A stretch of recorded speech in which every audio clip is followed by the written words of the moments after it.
Hello everyone, আসসালামু আলাইকুম। কাছে এবং দূরে, দেশ এবং বিদেশ যে যেখান থেকে আমার ইউটিউব চ্যানেল সনিস কুকিং রেসিপি দেখছেন তাদের সবাইকে অনেক অনেক শুভেচ্ছা। আমি নাসরিন সনি, নওগাঁ জেলার নজরপুর থেকে বলছি। আজকে আমার রেসিপিতে নিয়ে চলে এসেছি চিকেন ফ্রাই রেসিপি, যে রেসিপিটা সহজে আপনারা বাড়িতেই বানিয়ে খেতে পারবেন হাতের কাছে থাকা অল্প কিছু উপকরণ দিয়ে, তাহলে আর অস্বাস্থ্যকর চিকেন ফ্রাই কখনোই বাইরে থেকে আর কিনে খাওয়ার ইচ্ছা করবে না।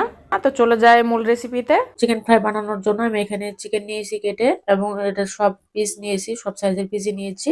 এটা ভালো করে পরিষ্কার করে ধুয়ে নিয়েছি। আমি এখানে একা একা সবকিছু দিয়ে দিচ্ছি। প্রথমে দিয়ে দিচ্ছি আদা বাটা 1 চামচ, রসুন বাটা 1 চামচ, নুন স্বাদ মতো, দিয়ে দিচ্ছি লাল মরিচের গুঁড়া, জিরা গুঁড়া 1 চামচ, গরম মশলার গুঁড়া 1/2 চামচ, দিয়ে দিচ্ছি সয়া সস 1 চামচ। এখানে লেবুর রস দেওয়ার চেষ্টা করবেন, কারণ এখানে যে ডিমটা দিব, কাঁচা ডিম, সেই ডিমের যে এক্সট্রা ফ্লেভার আছে সেটার জন্য আমি লেবুটা দিয়ে দিচ্ছি। তারপর এটা আমি এখন ভালো করে মেখে নিচ্ছি। আধা ঘন্টার জন্য রেস্টে রেখে দিব। তো 1 ঘন্টা পর ফিরে আসলাম। তো এখন দিয়ে দিচ্ছি ময়দা, পরিমাণ মতো একটু একটু করে দিব এবং মেখে নিব। ময়দা দেওয়ার পর আমি এখানে দিয়ে দিচ্ছি ফেটে নেওয়া একটা ডিম। ডিমটা দেওয়ার পর আমি ভালো করে মেখে নিব আর দেখবো টেক্সচারটা ঠিক হয়েছে কিনা। এখানে বেশি ময়দা আবার দেওয়া যাবে না, বেশি ময়দা দিলে ক্রিস্পি ভাবটা আসবে না।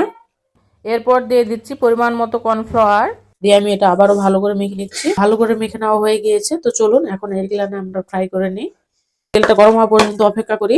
গরম হয়ে এসেছে। আমি এই অবস্থা থেকে চুলার ফ্লেমটাকে মিডিয়াম এবং লো এর মাঝামাঝি রাখতে হবে, তাহলে চিকেনের ভিতর থেকে কুক হবে সুন্দরভাবে। তো আমি একে একে সবগুলো চিকেন দিয়ে দিচ্ছি এখানে। তো আমি সবগুলো চিকেন দিয়ে দিয়েছি। তো আমার এক পাশটা হয়ে গিয়েছে, আমি অপর পাশটা উল্টিয়ে দিচ্ছি। আমি আবারও চিকেন গুলো অনেক ভালো করে উল্টে পাল্টে দিচ্ছি। চিকেন গুলো ফ্রাই করা হয়ে গেছে, এর থেকে আর বেশি ফ্রাই করে নিব না। তো এগুলো এখন আমি তেলটা ছড়িয়ে নিচ্ছি। দেখতে পাচ্ছেন কতটা সুন্দর হয়েছে। সুপ্রিয় দর্শক, এই রেসিপিটা দেখার পর যদি আপনাদের কাছে একটু হলেও ভালো লেগে থাকে তাহলে অবশ্যই লাইক কমেন্ট শেয়ার করবেন, কারণ আপনাদের প্রত্যেকটি লাইক কমেন্ট শেয়ার আমাকে সব সময় ভালো ভালো কাজ দেওয়ার অনুপ্রেরণা জাগায়। তো যে সকল বন্ধুরা আমার চ্যানেলটি এখনো সাবস্ক্রাইব করেননি তারা অবশ্যই সাবস্ক্রাইব করে আমার পাশেই থাকবেন।